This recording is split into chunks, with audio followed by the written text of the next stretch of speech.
Hey everyone, welcome to my new mini blog. দেখতেই পারছো আজকে কার সাথে ভিডিওটা স্টার্ট হলো।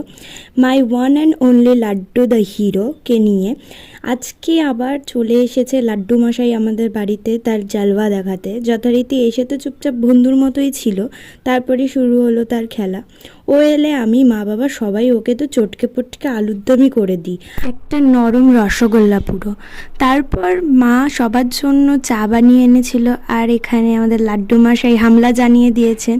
কিন্তু কোনোভাবেই চা না পেয়ে তিনি তার প্যান্টের দড়ি ধরে কিছুক্ষণ টানাটানি করলো। অবশেষে তাকে একটা বিস্কিট দেওয়া হয়েছে। বিস্কিট কিন্তু উনি নিজেই সবটা খেতে পারে, শুধু বাইটগুলো এত বড় নিচ্ছিল যে বিষমই খেয়েছে। তারপর সবার জন্য চলে গেলাম হট চকলেট বানাতে। ততক্ষণে দেখি লাড্ডু মশাই ঘুমিয়ে পড়েছে। বাকি দিনটা কী কী করলাম নেক্সট পার্টে আসছে, সো স্টে টিউনড। টাটা।